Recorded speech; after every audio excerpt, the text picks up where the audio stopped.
Raul e Monique caíam de uma montanha, afogavam-se no rio, morriam num desastre de avião. Era sempre um sonho diferente. Era sempre o mesmo sonho. A mãe e o pai de Teresa estavam desesperados. Viam a filha definhar e não havia nada que pudessem fazer para ajudá-la. De repente, Teresa começou a comer, e comia sem parar. Parecia que a comida nunca era suficiente. Recuperou peso e continuou a engordar e engordar. Ficou imensa. Quando o pai e a mãe tentavam lhe falar de seu sofrimento, ela declarava: "Sinto-me bem agora. Não se preocupem comigo." Teresa levava a vida como se nada houvesse de errado. Continuava a ir à aldeia e fazia compras como sempre. Jantava com a mãe e o pai todas as noites. Lia ou costurava. Construíra uma fortaleza emocional ao seu redor e estava determinada a não permitir que ninguém a rompesse. "Nenhum homem jamais vai querer olhar para mim. Nunca mais." Exteriormente, Teresa parecia muito bem. Por dentro, afundara num abismo de desesperada solidão. Mesmo quando se encontrava cercada por pessoas, sentava numa cadeira solitária, numa sala solitária, numa casa solitária, num mundo solitário. Pouco mais de um ano depois de Raul abandonar Teresa, o pai fez as malas para uma viagem a Ávila.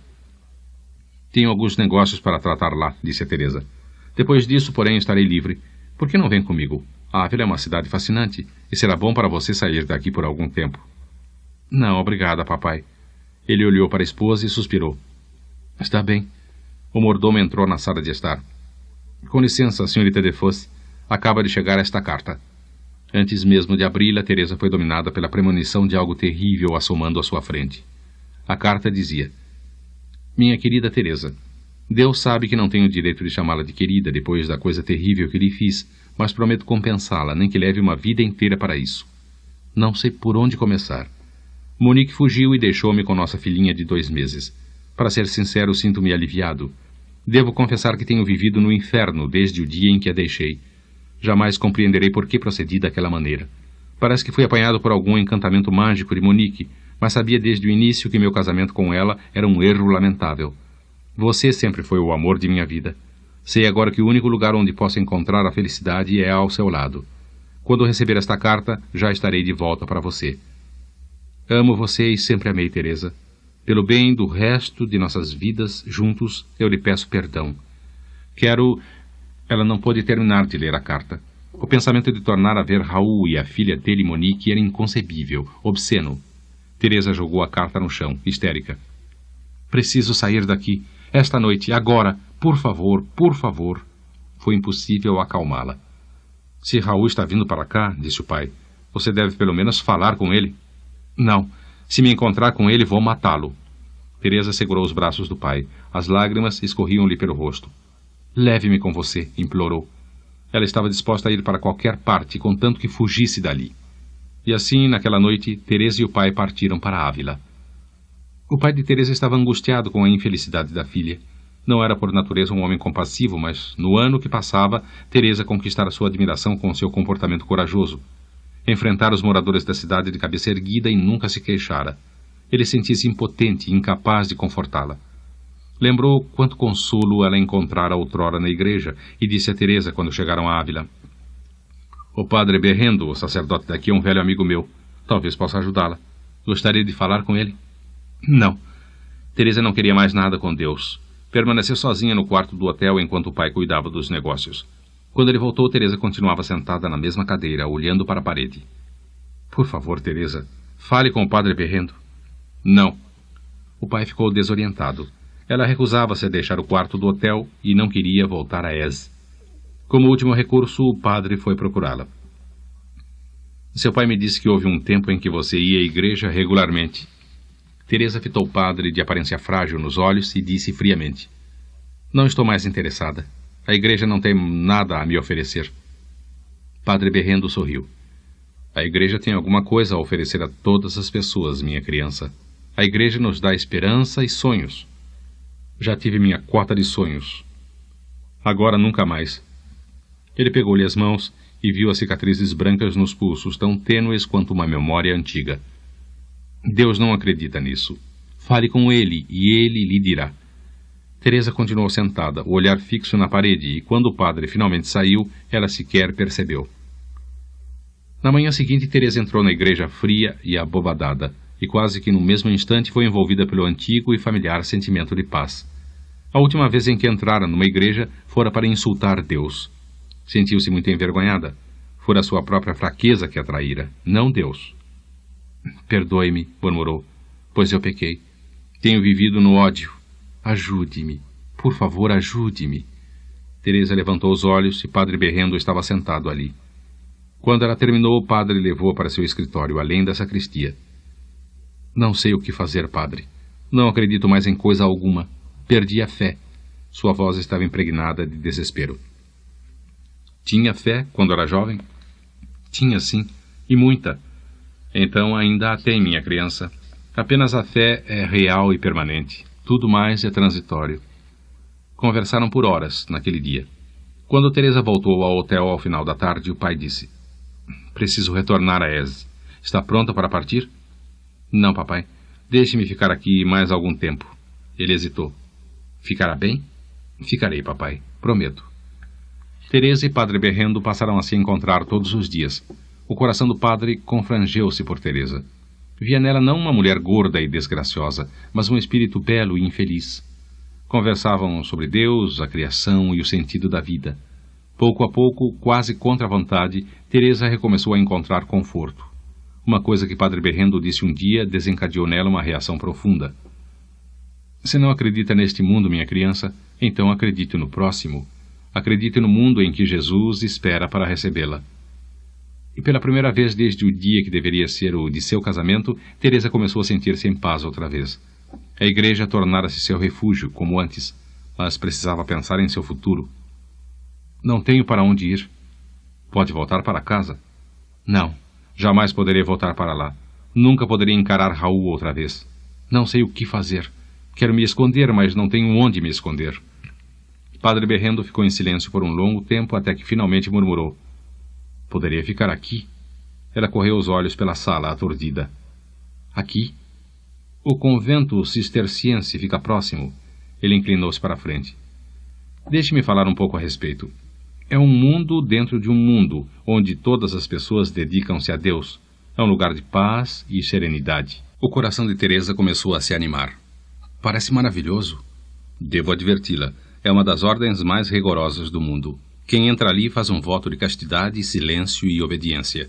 E quem entra nunca mais sai. As palavras provocaram uma emoção em Teresa. Não vou querer sair nunca mais. É o que tenho procurado, padre. Desprezo o mundo em que vivo. Mas Padre Berrendo ainda estava preocupado. Sabia que Teresa enfrentaria uma vida totalmente diferente de tudo que já experimentara até aquele momento. Não pode haver retorno. Não mudarei de ideia. No dia seguinte, bem cedo, Padre Berrendo levou Teresa ao convento para conhecer a reverenda Madre Bettina. Deixou-as conversarem. Assim que entrou no convento, Teresa teve certeza. Finalmente, pensou exultante. Finalmente. Depois do encontro, ela, ansiosa, telefonou para os pais. Eu estava muito preocupada. Quando voltará para casa? Indagou a mãe. Estou em casa. O bispo de Ávila cumpriu o rito. Criador, Senhor, envie sua bênção a esta serva, a fim de que ela seja fortalecida com a virtude celestial e possa manter uma fé total e fidelidade ininterrupta. Eu renunciei ao reino deste mundo e a todos os adornos seculares pelo amor de nosso Senhor Jesus Cristo, respondeu Teresa. O bispo fez o sinal da cruz por cima dela.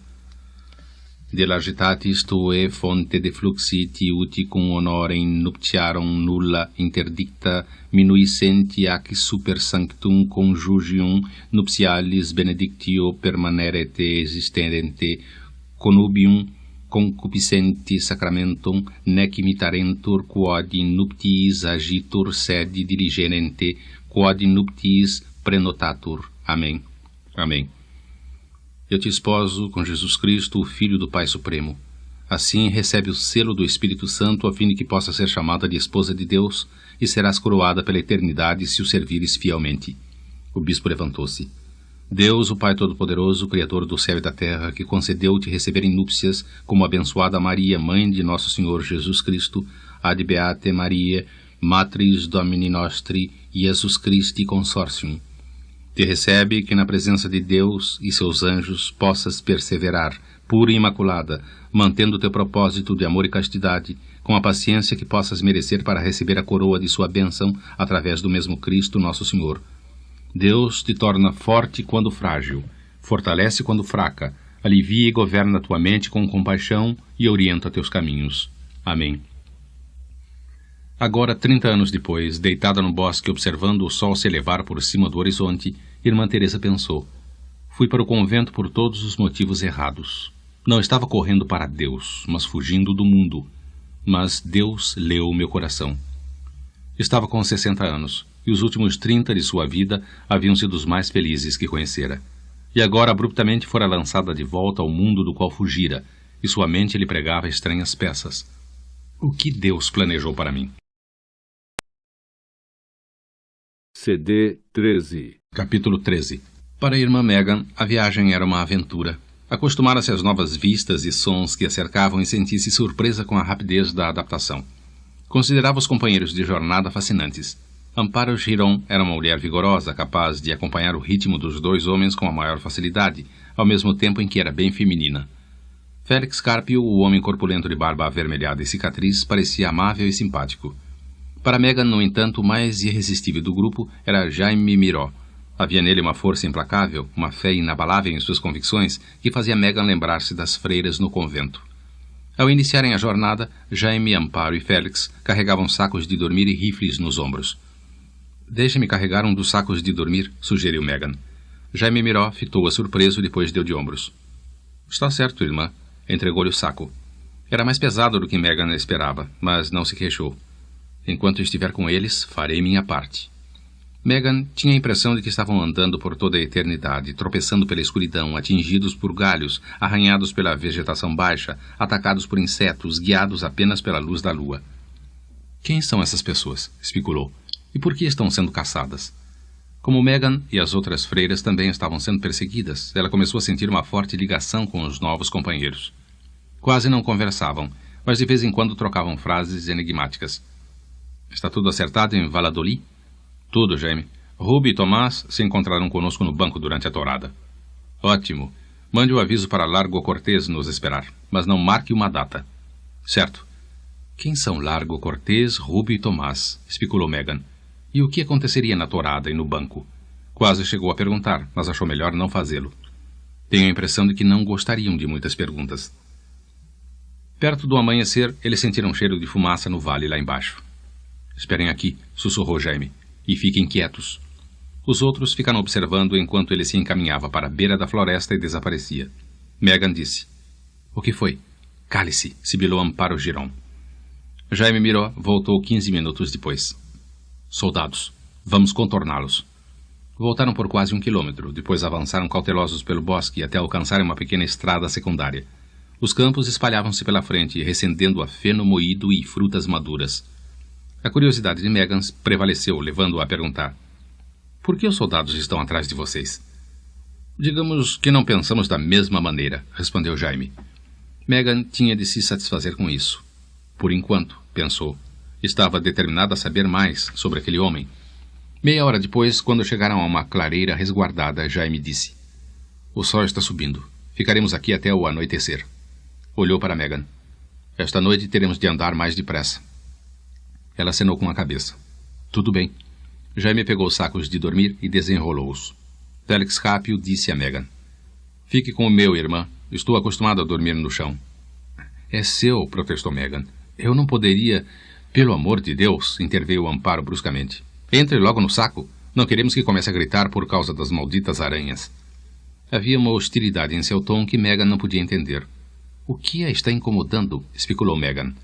Ela observou Jaime ajeitar o saco de dormir perto do lugar em que ela se encontrava e depois se acomodar. Amparo Giron deitou ao seu lado. Já entendi, pensou Megan. Jaime olhou para a freira e disse: É melhor dormir um pouco. Temos um longo caminho pela frente. Megan foi despertada no meio da noite por um gemido. Alguém parecia sentir uma dor terrível. Sentou-se. Os sons vinham do saco de Jaime. Ele deve estar passando muito mal, foi o seu primeiro pensamento.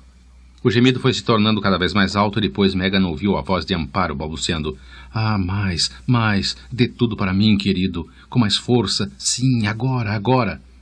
Megan corou. Tentou fechar os ouvidos aos sons, mas era impossível. Pensou como seria ter Jaime Miró ali fazer amor. Fez o sinal da cruz no mesmo instante e começou a rezar. Perdoe-me, Pai. Faça com que meus pensamentos se ocupem apenas com você. Faça com que meu espírito procure a fim de encontrar a fonte e o bem em você. E os sons continuaram. Finalmente, quando Megan já começava a pensar que não seria capaz de aguentar mais um instante sequer, eles pararam. Mas havia outros ruídos que a mantinham acordada. Os sons da floresta reverberavam ao seu redor. Havia uma cacofonia de acasalamento de aves, grilos, a conversa dos pequenos animais e os grunhidos dos animais maiores. Megan esquecera como o mundo exterior podia ser barulhento. Sentia falta do silêncio maravilhoso do convento. Para seu espanto, sentia saudade até do orfanato. O terrível, maravilhoso orfanato. CD 14. Capítulo 14. Ávila, 1957. Eles a chamavam de Megan, o terror. Eles a chamavam de Megan, o demônio de olhos azuis. Eles a chamavam de Megan, a impossível. Ela estava com 10 anos de idade. Fora levada ao orfanato ainda quando bebê, deixada na porta de um camponês e sua mulher que não tinham condições de criá-la. O orfanato era um prédio austero, 2 andares, caiado de branco, nos arredores de Ávila, na parte mais pobre da cidade, perto da Plaça de San Vicente, dirigido por Mercedes Ángeles, uma autêntica amazona, com um comportamento arrebatado que não condizia com a ternura que nutria por seus pupilos. Megan era diferente das outras crianças, uma estranha de cabelos louros e olhos azuis brilhantes, sobressaindo no contraste com as morenas, de olhos e cabelos escuros. Desde o início, porém, Megan fora diferente também sob outros aspectos. Era uma criança independente, líder, protetora de travessuras. Sempre que havia problemas no orfanato, Mercedes podia estar certa de que Megan se encontrava por trás. Ao longo dos anos, Megan comandou protestos contra a comida, tentou organizar as crianças num sindicato, encontrava maneiras inventivas de atormentar as supervisoras, inclusive algumas tentativas de fuga. É desnecessário dizer que Megan era extremamente popular entre outras crianças. Era mais jovem do que muitas, mas todas recorriam à sua orientação. Era uma líder nata, e as crianças menores adoravam quando Megan lhes contava histórias. Possuía uma imaginação delirante. Quem foram meus pais, Megan? Seu pai era um esperto ladrão de joias. Subiu no telhado de um hotel no meio da noite para roubar um diamante que pertencia a uma atriz famosa. No momento em que metia o diamante no bolso, a atriz acordou. Ela acendeu a luz e o viu. E mandou prendê-lo? Não, ele era muito bonito. O que aconteceu então? Eles se apaixonaram e casaram. Depois você nasceu. Mas por que me mandaram para um orfanato? Eles não me amavam? Essa era sempre a parte difícil. Claro que amavam, mas morreram numa terrível avalanche quando esquiavam na Suíça. O que é uma terrível avalanche? É quando uma porção de neve desce ao mesmo tempo e enterra a pessoa. E papai e mamãe morreram ao mesmo tempo? Isso mesmo, e suas últimas palavras foram para dizer que amavam você. Mas não havia ninguém para cuidar de você e por isso veio para cá. Megan sentia-se tão ansiosa quanto as outras crianças em saber quem eram seus pais. À noite acalentava-se até o sono, inventando histórias para si mesma. Meu pai foi um soldado na Guerra Civil. Era um capitão e muito corajoso. Foi ferido em combate e minha mãe foi a enfermeira que cuidou dele. Casaram, ele voltou à frente e foi morto. Mamãe era pobre demais para me sustentar e por isso precisou me deixar na fazenda, o que lhe partiu o coração. E ela chorava de compaixão pelo pai bravo e morto e pela mãe desconsolada. Meu pai era um toureiro. Foi um dos maiores matadores. Era o favorito da Espanha. Todos o adoravam. Mamãe era uma linda dançarina de flamenco. Casaram, mas um dia ele foi morto por um enorme e perigoso touro. Mamãe foi obrigada a renunciar a mim. Papai era um esperto espião de outro país. As fantasias eram intermináveis. Havia 30 crianças no orfanato, variando de recém-nascidos, abandonados, até os 14 anos. Quase todas eram espanholas, mas havia também crianças de outros países. Megan tornou-se fluente em várias línguas. Dormia junto com uma dúzia de outras garotas. Havia conversas sussurradas tarde da noite sobre bonecas e roupas, depois sobre sexo, à medida que as garotas se tornavam mais velhas. Isso logo virou o principal tema das conversas. Ouvi dizer que dói muito. Não me importo. Mal posso esperar para saber como é. Vou casar, mas nunca deixarei que meu marido faça isso comigo. Acho que é obsceno. Uma noite, quando todos dormiam, Primo Condé, um dos meninos no orfanato, entrou no dormitório das garotas. Foi até a cama de Megan. Megan, sua voz era um sussurro. Ela despertou no mesmo instante. Primo, o que aconteceu? Ele soluçava, assustado. Posso ficar na sua cama? Pode, sim, mas fique quieto. Primo tinha 13 anos, a mesma idade que Megan, mas pouco desenvolvido e fora uma criança maltratada. Sofria pesadelos terríveis e acordava aos gritos no meio da noite. As outras crianças atormentavam-no, mas Megan sempre o protegia. Primo deitou na cama ao seu lado. Megan sentiu as lágrimas escorrerem pelas faces do menino.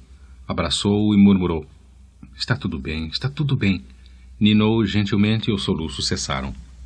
O corpo de Primo comprimiu-se contra o de Megan e ela pôde sentir o crescente excitamento dele. Primo, desculpe, eu não pude evitar. Sua ereção se comprimia contra ela. Eu amo você, Megan. É a única pessoa de quem eu gosto no mundo inteiro. Ainda não esteve no mundo lá fora. Não ria de mim, por favor. Não estou rindo. Não tenho mais ninguém, só você. Sei disso. Eu amo você. Também amo você, primo. Megan, você me deixaria fazer amor com você? Por favor. Não. Houve silêncio. Desculpe ter incomodado você. Voltarei para minha cama. A voz de Primo estava impregnada de angústia. Ele começou a se afastar. Espere. Megan deteve-o, querendo atenuar seu sofrimento, sentindo-se também excitada. Primo, eu não posso deixar que faça amor comigo, mas posso fazer uma coisa que o levará a se sentir melhor. Está bom assim? Está.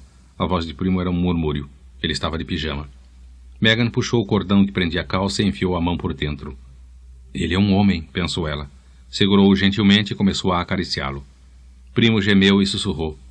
Ah, isso é maravilhoso! E um momento depois. Meu Deus, eu amo você, Megan. Ela estava com o corpo em chamas, e se naquele momento o Primo dissesse quero fazer amor com você, teria respondido sim. Mas ele permaneceu imóvel, em silêncio. Minutos depois voltou à sua cama. Não houve sono para Megan naquela noite, e nunca mais permitiu que Primo voltasse à sua cama. A tentação era muito grande. De vez em quando uma criança era chamada à sala da supervisora para conhecer os pais que pretendiam adotá-la. Era sempre um momento de grande emoção para as crianças, pois representava uma oportunidade de escapar da terrível rotina do orfanato e ter um lar de verdade, pertencer a alguém. Ao longo dos anos, Megan observou outros órfãos serem escolhidos. Iam para as casas de comerciantes, fazendeiros, banqueiros, mas eram sempre as outras crianças, nunca ela. A reputação de Megan a precedia. Ouvia seus pais em potencial conversarem. É uma criança muito bonita, mas ouvi dizer que tem um temperamento muito difícil. Mas não é a menina que levou 12 cachorros para o orfanato no mês passado? Dizem que é uma líder. Acho que não se daria bem com nossos filhos. Eles não tinham a menor ideia do quanto as outras crianças adoravam Megan. Padre Berrendo visitava o orfanato uma vez por semana. Megan aguardava ansiosa essas visitas. Era uma leitora voraz, e o padre e Mercedes Angeles providenciavam para que tivesse sempre livros à sua disposição. Podia discutir coisas com o padre que não ousava falar com qualquer outra pessoa. Fora ao padre Berrendo que o casal de camponeses entregara Megan quando bebê. Por que eles não quiseram ficar comigo? Perguntou Megan. O velho sacerdote respondeu gentilmente. Desejavam muito Megan, mas eram velhos e doentes. Por que acha que meus pais verdadeiros me abandonaram naquela fazenda? Tenho certeza de que foi porque eram pobres e não tinham condições de sustentá-la. À medida que crescia, Megan tornava-se cada vez mais devota. Sentia-se atraída pelos aspectos culturais da Igreja Católica. Leu as Confissões de Santo Agostinho, as obras de São Francisco de Assis, Thomas More, Thomas Merton e vários outros. Ia à igreja regularmente e gostava dos ritos solenes, missa, receber comunhão, a bênção. Talvez, acima de tudo, adorasse o sentimento maravilhoso de serenidade que sempre a envolvia na igreja. Quero ser uma católica, disse ela um dia a Padre Berrendo. Ele pegou-lhe a mão e disse com um piscar de olho. Talvez você já seja, Megan, mas vamos nos certificar se é isso que realmente deseja. Crês em Deus, o Pai Todo-Poderoso, Criador do céu e da terra? Sim, creio. Crês em Jesus Cristo, seu Filho único, que nasceu e sofreu? Sim, creio. Crê no Espírito Santo, na Santa Igreja Católica, na comunhão dos santos, na remissão dos pecados, na ressurreição do corpo e da vida eterna? Sim, creio. O padre soprou gentilmente em seu rosto. Ex habie spiritus immundi. Afasta-te dela, espírito imundo, e dá lugar ao Espírito Santo, o Paracleto. Ele tornou a soprar em seu rosto. Megan, recebas o bom Espírito através deste sopro e recebas a bênção de Deus. A paz esteja contigo. Aos 15 anos, Megan tornou-se uma linda mulher, com cabelos louros compridos e uma pele leitosa que a destacava ainda mais da maioria das companheiras. Um dia ela foi chamada ao gabinete de Mercedes Ángeles. Padre Berrendo a aguardava. Olá, padre. Olá, cara Megan. Infelizmente, Megan, estamos com um problema, comentou Mercedes Ángeles. É mesmo? Ela vasculhou o cérebro na tentativa de lembrar de sua última travessura. A diretora continuou. Há um limite de idade para permanecer aqui, de 15 anos. E você já fez 15 anos. Megan há muito que conhecia o regulamento, é claro, mas relegara-o para o fundo da mente porque não queria enfrentar o fato de que não tinha nenhum lugar no mundo para onde ir, que ninguém a queria e seria abandonado outra vez. Eu tenho de ir embora? A generosa amazona estava transtornada, mas não tinha alternativa. Lamento profundamente, mas devemos respeitar os regulamentos. Podemos encontrar uma posição para você como criada? Megan não sabia o que dizer. Padre Berrendo interveio. Para onde gostaria de ir? Enquanto pensava a respeito, Megan teve uma ideia. Havia um lugar para onde podia ir. Desde os 12 anos de idade que Megan ajudava na manutenção do orfanato fazendo entregas na cidade, muitas delas no convento cisterciense. As entregas eram sempre feitas à reverenda Madre Bettina. Megan lançara olhares furtivos para as freiras, rezando ou andando pelos corredores, e percebera nelas um sentimento quase irresistível de serenidade. Invejava a alegria que as freiras pareciam irradiar. Para Megan, o convento era como uma casa de amor. A reverenda madre gostava da garota exuberante e ao longo dos anos tiveram várias conversas demoradas. Por que as pessoas entram para os conventos? Perguntou Megan uma vez. As pessoas recorrem a nós por motivos variados. A maioria vem para se dedicar a Deus, mas algumas porque não têm esperança. Nós lhes damos a esperança. Outras porque se sentem desiludidas com a vida. Nós lhes mostramos que Deus é a razão. Algumas vêm porque estão fugindo. Outras porque se sentem alienadas e querem pertencer a alguma coisa. Foi isso que lhe provocou uma reação. Nunca pertenci realmente a ninguém, pensou Megan. Esta é a minha oportunidade. Acho que eu gostaria de entrar para o convento. 6 semanas depois, ela tomou os votos. E finalmente Megan encontrou o que procurava há tanto tempo. Não se sentia mais só. Aquelas eram suas irmãs, a família que nunca tivera. Eram todas uma só, sob o domínio do pai. Megan trabalhava no convento como guarda-livros. Sentia-se fascinada pela antiga linguagem de sinais que as irmãs usavam quando precisavam se comunicar com a reverenda madre. Havia 472 sinais, o suficiente para transmitirem tudo o que precisavam expressar. Quando era a vez de uma irmã varrer os corredores compridos, a reverenda madre Bettina levantava a mão direita com a palma para a frente e soprava no dorso. Se uma freira estava com febre, procurava a reverenda madre e comprimia as pontas do indicador direito e do dedo médio contra o lado exterior do pulso esquerdo. Se um pedido devia ser protelado, a reverenda madre suspendia o punho direito na frente do ombro direito e depois estendia um pouco para a frente e para baixo. Amanhã. Numa manhã de novembro, Megan foi introduzida nos ritos da morte. Uma freira estava à beira da morte e um chocalho de madeira ressoou pelo claustro, o sinal para o início de um ritual inalterado desde 1030.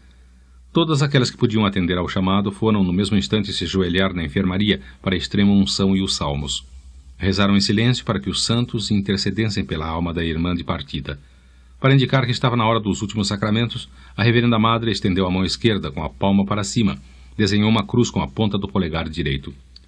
E finalmente houve o sinal da própria morte. Uma irmã pondo a ponta do polegar direito sob o queixo e levantando-o ligeiramente. Depois que as últimas orações foram ditas, o corpo ficou sozinho por cerca de 1 hora, a fim de que a alma pudesse partir em paz. Ao pé da cama estava o grande Círio Pascal, o símbolo cristão da luz eterna, ardendo em seu castiçal de madeira. A enfermeira lavou o corpo e vestiu a freira morta com um hábito, o escapulário preto sobre a touca branca, meias grossas e sandálias feitas à mão. Uma freira trouxe flores frescas do jardim e fez uma coroa. Após vestirem a morta, 6 freiras levaram-na em procissão para a igreja e colocaram-na no catafalco, coberto com lençol branco diante do altar. Não seria deixada sozinha na presença de Deus. 2 freiras permaneceram ali pelo resto do dia e da noite, rezando, enquanto Círio Pascal bruxuleava ao lado. Na tarde seguinte, depois da missa do Requiem, as freiras levaram-na através do claustro até o cemitério particular, murado, onde mantinham seu isolamento mesmo depois de mortas. As irmãs, 3 de cada lado, baixaram o corpo para a sepultura sustentado por tiras de linho branco.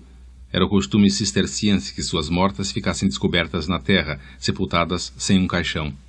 Como último serviço prestado à irmã, 2 freiras jogaram terra sobre o corpo imóvel antes que todas voltassem à igreja para os salmos da penitência. Por 3 vezes, elas suplicaram que Deus tivesse misericórdia de sua alma. Domine miserere super peccatrice, Domine miserere super peccatrice, Domine miserere super peccatrice. Houve muitas ocasiões em que a jovem Megan foi dominada pela melancolia. O convento proporcionava-lhe serenidade, mas ela não se sentia totalmente em paz. Era como se uma parte sua estivesse faltando. Sentia anseios que há muito deveria ter esquecido.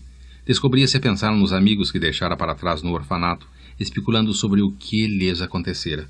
E se perguntava o que estaria ocorrendo no mundo exterior, o mundo a que renunciara, um mundo em que havia música, dança e riso. Megan procurou a irmã Bettina. Acontece com todas nós de vez em quando, garantiu a reverenda madre a Megan. A igreja chama de ascedia. É uma doença espiritual, um instrumento de Satã. Não se preocupe com isso, criança. Vai passar. E passou. Mas o que não passou foi o anseio profundo de saber quem eram seus pais. Nunca saberei, pensava Megan, desesperada. Não enquanto eu viver. CD 15. Capítulo 15. Nova York, 1976. Os repórteres reunidos diante da fachada cinzenta do Waldorf Astoria Hotel em Nova York observavam o desfile de celebridades em trajes a rigor que desembarcavam das limusines, passavam pelas portas giratórias e seguiam para o grande salão de baile no 3º andar. Os convidados vinham de todas as partes do mundo. Câmaras espocavam enquanto os fotógrafos gritavam. Senhor vice-presidente, quer olhar para cá, por favor? Governador Adams, posso tirar mais uma foto, por favor? Havia senadores e representantes de vários países, magnatas do mundo dos negócios e artistas famosos. E todos estavam ali para celebrar o 60º aniversário de Ellen Scott. Na verdade, não era tanto ela que homenageavam, mas sim a filantropia da Scott Industries, um dos mais poderosos conglomerados do mundo. O vasto império incluía empresas petrolíferas e usinas siderúrgicas, sistemas de comunicações e bancos. Todo o dinheiro arrecadado naquela noite iria para obras de caridade internacionais. A Scott Industries tinha interesses em todas as partes do mundo. Há 27 anos, seu presidente, Milo Scott, morrera inesperadamente de um ataque cardíaco e sua esposa, Ellen, assumira o comando do gigantesco conglomerado.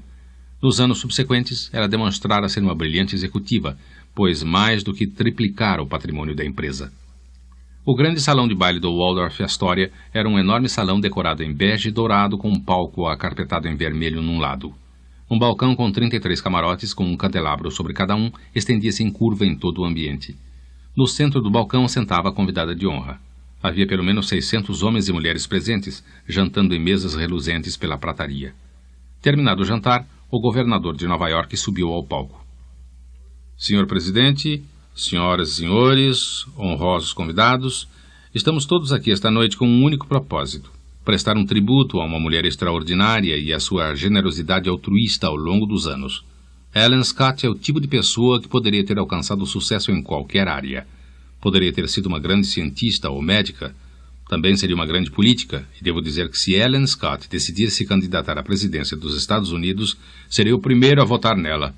Não na próxima eleição, é claro, mas na seguinte. Houve risos e aplausos. Mas Ellen Scott é muito mais do que apenas uma mulher brilhante. É um ser humano caridoso e compassivo que nunca hesita em se envolver nos problemas com que se defronta o mundo atual.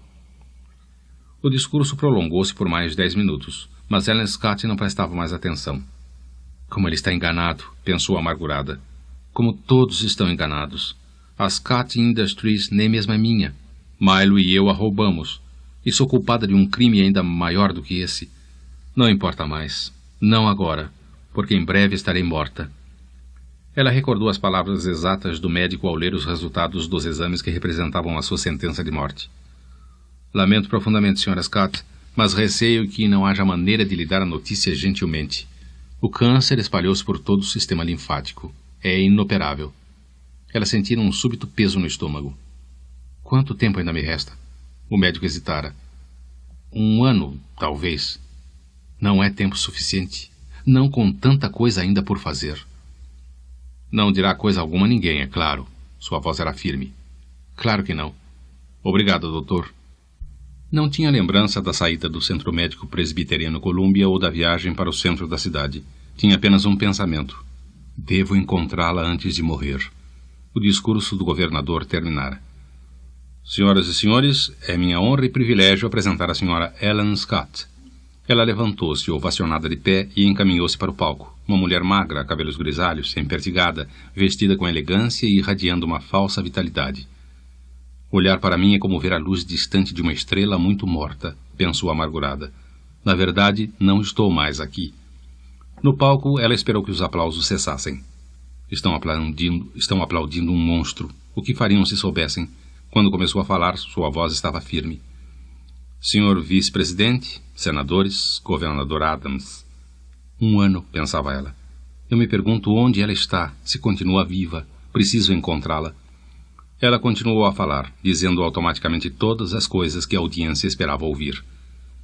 Aceito com satisfação esse tributo, não para mim, mas para todos que tanto têm trabalhado a fim de aliviar o fardo dos menos afortunados do que nós. Sua mente retrocedeu no tempo por 42 anos, até Gary, Indiana. Aos 18 anos, Ellen Dudash era empregada na fábrica de peças automotrizes da Scott Industries, em Gary, Indiana. Era uma jovem atraente e expansiva, muito popular entre os colegas de trabalho. No dia em que Milo Scott foi inspecionar a fábrica, Ellen foi escolhida para escoltá-lo. Já pensou nisso, Ellie? Talvez acabe casando com o irmão do patrão e todos nós estaremos trabalhando para você. Ellen Dudash riu. É bem possível. E vai acontecer quando as galinhas criarem dentes.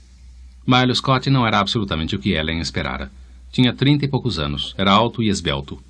Não é nada feio, pensou Ellen. Ele era tímido, quase deferente. É muita gentileza de sua parte tomar seu tempo para me mostrar as instalações. Espero não estar afastando-a do seu trabalho. Ela sorriu. Espero que esteja. Era um homem fácil de se conversar. Não posso acreditar que estou gracejando com o irmão do patrão. Espere só até contar tudo a mamãe e papai. Milo Scott parecia verdadeiramente interessado pelos operários e seus problemas. Ellen conduziu pelo departamento em que eram fabricadas as peças de transmissão. Mostrou a sala de têmpera, onde as engrenagens eram submetidas a um processo de endurecimento, a seção de acondicionamento e o departamento de expedição. Ele parecia devidamente impressionado. Sem dúvida é uma grande operação, não é mesmo, senhorita Dudash? Ele possui tudo isso e se comporta como um garoto embasbacado. Agente de todos os tipos. Foi na sessão de montagem que o acidente ocorreu. O cabo de um carro suspenso, levando barras de ferro para a oficina, partiu de repente. A carga de ferro despencou. Milo Scott encontrava-se diretamente embaixo. Ellen viu o que estava para acontecer uma fração de segundo antes e, sem pensar, empurrou para o lado. 2 barras de ferro atingiram-na antes que pudesse escapar. Ela caiu, inconsciente. Despertou numa suíte particular de um hospital. O quarto estava literalmente repleto de flores. Quando abriu os olhos e viu tudo, Ellen pensou: morri e fui para o céu. Havia orquídeas, rosas, lírios, crisântemos e flores raras que não podia identificar. O braço direito estava engessado, as costelas enfaixadas.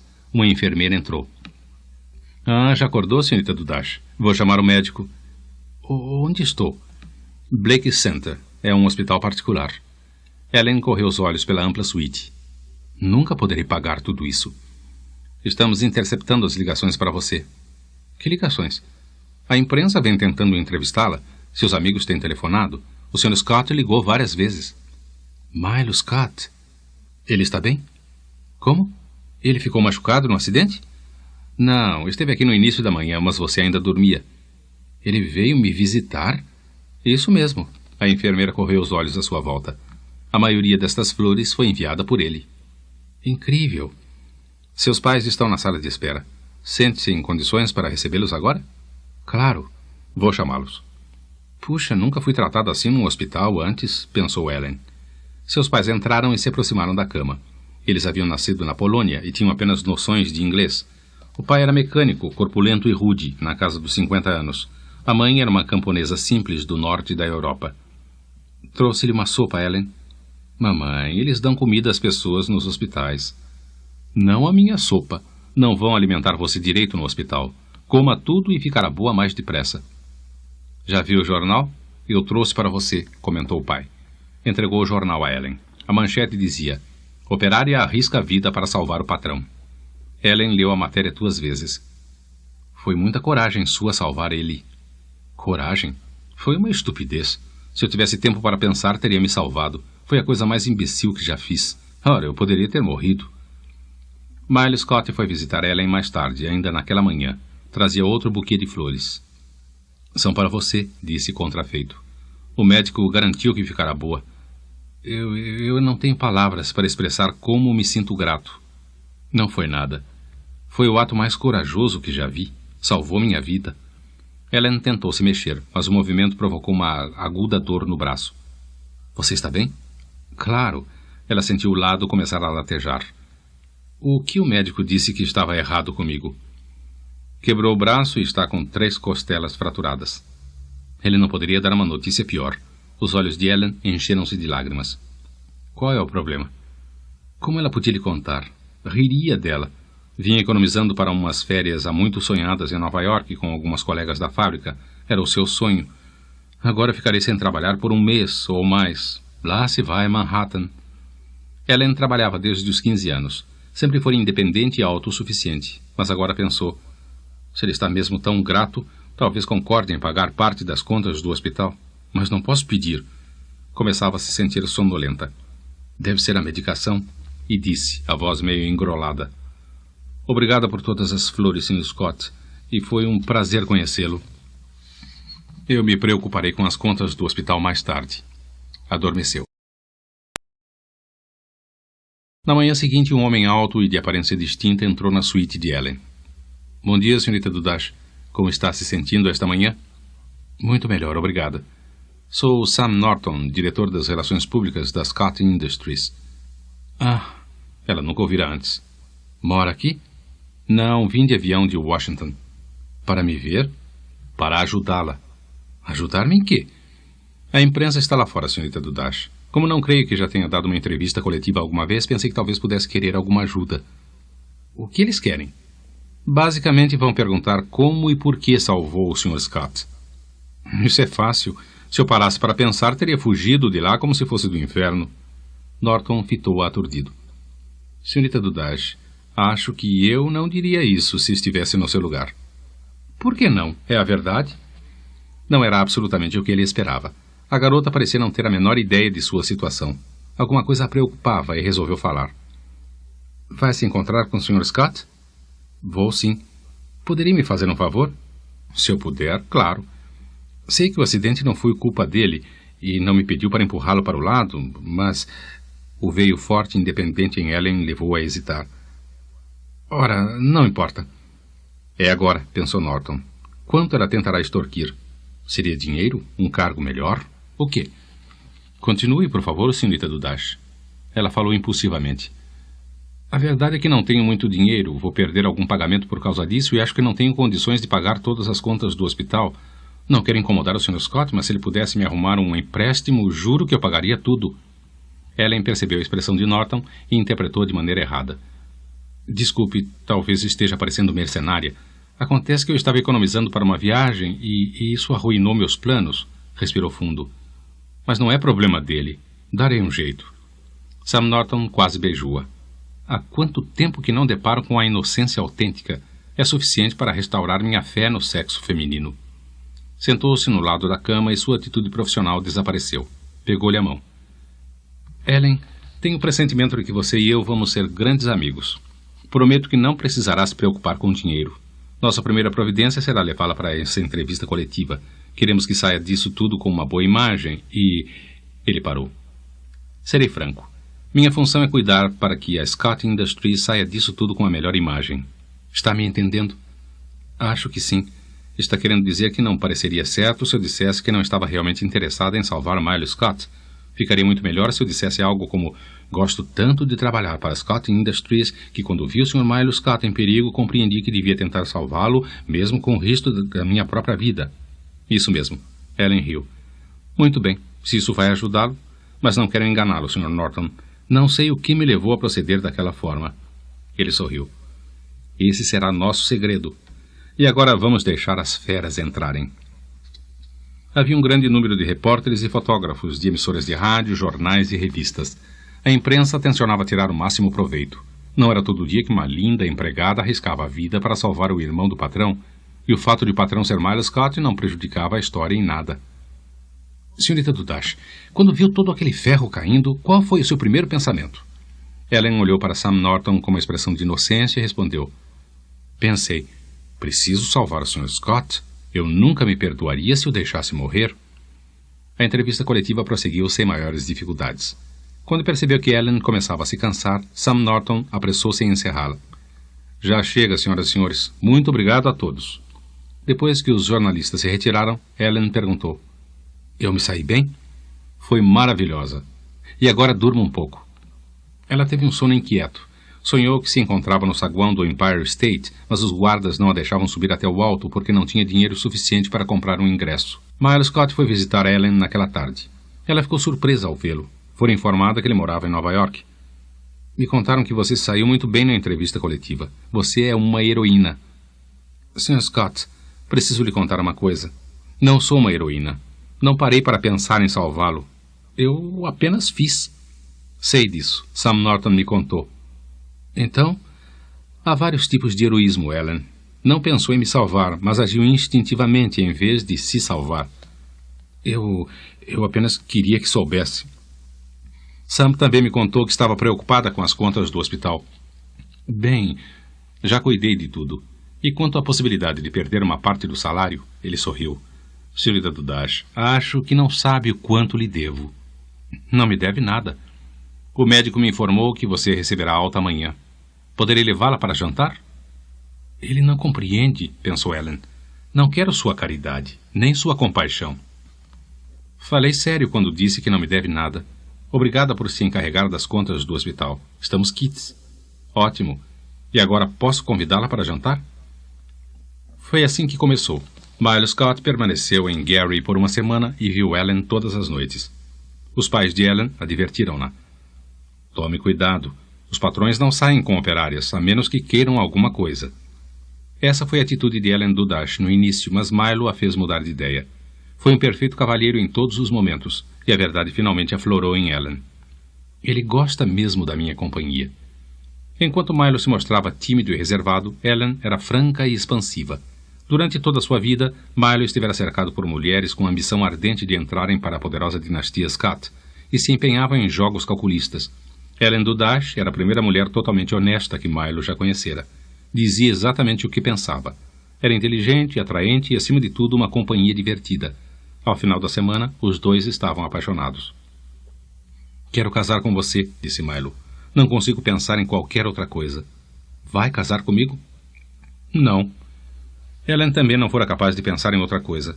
A verdade era que estava apavorada. Os Scotts encontravam-se tão próximos da realeza quanto era possível nos Estados Unidos. Eram famosos, ricos e poderosos. Não pertenço ao círculo deles. Só poderia bancar a tola. E o mesmo aconteceria com Milo. Mas ela sabia que tratava uma batalha perdida. Foram casados por um juiz de paz em Greenwich, Connecticut, e viajaram até Manhattan para que Ellen Dudash fosse apresentada à família do marido. Byron Scott recebeu o irmão bruscamente. Mas que loucura foi essa? Casar com uma vigarista polonesa. Ficou maluco? Susan Scott foi igualmente implacável. Claro que ela casou com Milo pelo dinheiro. Quando descobrir que ele não tem nada, arrumaremos uma anulação. Esse casamento não vai durar muito. Mas eles subestimaram Ellen Dudash.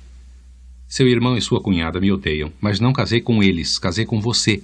Não quero me interpor entre você e Byron. Se isso o deixa muito infeliz, Myro, basta dizer e irei embora. Ele abraçou a esposa e sussurrou. Adoro você. E quando Byron e Susan a conhecerem direito, também vão adorá-la. Ellen apertou e pensou. Como ele é ingênuo. E como eu o amo.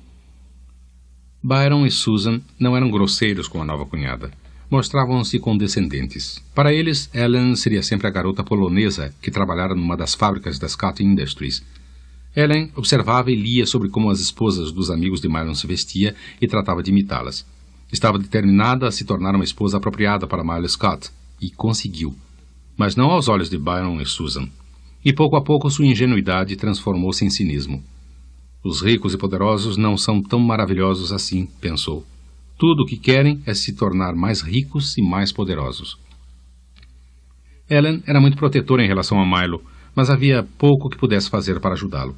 A Scott Industries era um dos poucos conglomerados de capital fechado do mundo e todas as ações pertenciam a Byron. O irmão caçula era um empregado assalariado e Byron nunca o deixava esquecer disso. Tratava-o de maneira vergonhosa. Milo era encarregado de todos os trabalhos sujos e nunca recebia qualquer crédito pelo que fazia. Por que atura isso, Milo? Não precisa dele. Podemos ir embora e você pode montar seu próprio negócio. Eu não poderia deixar a Scott Industries. Byron precisa de mim. Com o passar do tempo, porém, Ellen veio a compreender o verdadeiro motivo. Milo era fraco. Precisava de alguém forte para se apoiar. Ela sabia que ele nunca teria coragem suficiente para largar a companhia. Muito bem, pensou irritada. Um dia a companhia lhe pertencerá. Byron não pode viver para sempre. E Milo é o único herdeiro. Foi um golpe para Ellen quando Susan Scott anunciou que estava grávida. O bebê vai herdar tudo. Quando a criança nasceu, Byron Scott declarou: é uma menina, mas eu lhe ensinarei como administrar a companhia. O miserável, pensou Ellen, o coração doído por Milo. O único comentário de Milo foi: não é uma criança linda? CD 16. Capítulo 16. O piloto do Lockheed Lodestar estava preocupado. Uma frente de tempestade se aproxima. A situação não me agrada. Acenou com a cabeça para o copiloto. Assuma o comando. Então deixou a carlinga e foi para a cabine de passageiros. Havia 5 passageiros a bordo além do piloto e copiloto. Byron Scott, o brilhante e dinâmico fundador e principal executivo da Scott Industries. Sua atraente esposa Susan. A filha de 1 ano, Patrícia. Milo Scott, o irmão caçula de Byron. E a esposa de Milo, Ellen. Voavam num dos aviões da companhia, de Paris rumo a Madrid. Levar a criança foi um impulso de último minuto de Susan. Detesto ficar longe da minha filha por tanto tempo, ela dissera a Byron. Tem medo de que ela nos esqueça? Zombou ele. Está bem, vamos levá-la conosco. Com o término da Segunda Guerra Mundial, a Scott Industries expandia-se rapidamente no mercado europeu. Em Madrid, Byron Scott analisaria as possibilidades de construir uma nova usina siderúrgica. O piloto aproximou-se de Byron. Com licença, senhor. Estamos nos aproximando de nuvens tempestuosas. A situação pela frente não parece muito boa. Devemos voltar? Byron Scott olhou pela pequena janela. Voavam por uma massa de nuvens cinzentas, riscadas, a intervalos de poucos segundos por relâmpagos. Tenho uma reunião em Madrid esta noite. Pode contornar a tempestade? Vou tentar. Se não for possível, então teremos de voltar. Byron assentiu. Está certo. Podem apertar os cintos de segurança, por favor? O piloto voltou apressado para a carlinga. Susan ouvira a conversa. Pegou a criança no colo, arrependida subitamente por tê-la trazido. Preciso dizer a Byron para mandar o piloto voltar, pensou. Byron, fomos apanhados de repente pela tempestade e o avião começou a sacudir à mercê das rajadas de vento. O movimento se tornou mais violento. A chuva batia nas janelas. A tempestade acabara com toda a visibilidade. Os passageiros tinham a sensação de que viajavam num mar de algodão revolto. Byron acionou o sistema de intercomunicação. Onde estamos, Blake? 80 quilômetros a noroeste de Madrid, sobre a cidade de Ávila. Byron tornou a olhar pela janela. Esqueceremos Madrid por esta noite. Vamos voltar e sair logo daqui. Entendido. A decisão veio uma fração de segundo tardia. Enquanto o piloto começava a fazer a volta, o pico de uma montanha surgiu abruptamente à sua frente. Não houve tempo para evitar a colisão. Houve um estrondo e o céu explodiu enquanto deslizava pela encosta da montanha, espatifando-se, fragmentos da fuselagem e asas espalhando-se por um elevado platô. Depois da colisão houve um silêncio anormal que durou pelo que parecia uma eternidade. Foi rompido pelo crepitar das chamas que começaram a se envolver no trem de aterrissagem do avião. Ellen Scott abriu os olhos. Estava deitada sob uma árvore. O marido inclinava-se por cima dela, batendo de leve em seu rosto. Ao ver que estava viva, Milo Scott exclamou: Graças a Deus. Ellen sentou, tonta, a cabeça latejando, cada músculo no corpo dolorido. Olhou ao redor, contemplando os destroços do que fora outrora um avião repleto de corpos humanos. Estremeceu. E os outros? Balbuciou Ellen, a voz rouca. Estão mortos. Fitou o marido, aturdida. Oh, Deus, não! Ele assentiu, o rosto contraído em dor. Byron, Susan, a criança, os tripulantes, todos. Ellen Scott tornou a fechar os olhos e disse uma oração silenciosa. Por que Milo e eu fomos poupados? Era difícil pensar com nitidez. Precisamos descer à procura de socorro. Mas é tarde demais. Estão todos mortos. Era impossível acreditar. Estavam cheios de vida apenas poucos minutos antes. Pode se levantar? Eu creio que sim. Milo ajudou a esposa a ficar. Houve uma vertigem terrível e ela ficou parada à espera que passasse. Milo virou-se e olhou para o avião. As chamas se tornavam mais intensas. Vamos sair daqui, Ellen. O avião vai explodir a qualquer momento. Afastaram-se depressa e ficaram observando os destroços arderem. Um instante depois houve uma explosão dos tanques de combustível. As chamas envolveram o avião por completo. É um milagre estarmos vivos, murmurou Milo. Ellen olhou para o avião em chamas. Alguma coisa pressionava-lhe a mente, mas não conseguia pensar com nitidez. Algo sobre a Scott Industries. E de repente ela soube. Milo, o que é? Perguntou ele com um pensamento distante. É o destino. O fervor em sua voz fez com que ele se virasse. Como? A Scott Industries. Pertence a você agora. Eu não... Milo, Deus a deixou para você, falava Ellen com veemência. Você viveu a vida toda à sombra do seu irmão mais velho. Ela conseguia coordenar as ideias agora, sem se preocupar com a dor de cabeça. As palavras saíam numa enxurrada que lhe sacudia todo o corpo. Você trabalhou para Byron durante 20 anos na construção da companhia. É tão responsável pelo sucesso quanto ele, mas Byron alguma vez lhe deu crédito por isso? Não. Foi sempre a sua companhia, seu sucesso, seus lucros. Pois agora você finalmente tem a oportunidade de fazer as coisas sozinho. Milo ficou horrorizado. Ellen, os corpos estão... Como pode pensar a respeito? Sei de tudo isso, mas não os matamos. É a nossa vez, Milo. Podemos finalmente agir. Não há ninguém vivo para reivindicar a companhia. Só nós. A companhia é nossa. Sua. De repente, os dois ouviram o choro de uma criança. Ellen e Milo Scott se entreolharam, incrédulos. É Patrícia? Ela está viva! Oh, Deus! Encontraram a criança perto de alguns arbustos. Por algum milagre, nada sofrera. Milo pegou-a e aninhou-a no colo, com carinho. Calma, calma, está tudo bem, querida, sussurrou. Vai acabar tudo bem. Ellen estava a seu lado com uma expressão chocada. Você disse que ela havia morrido? Deve ter sido lançada para fora do avião e ficou inconsciente. Ellen olhou em silêncio para a criança por um longo tempo e depois disse numa voz abafada.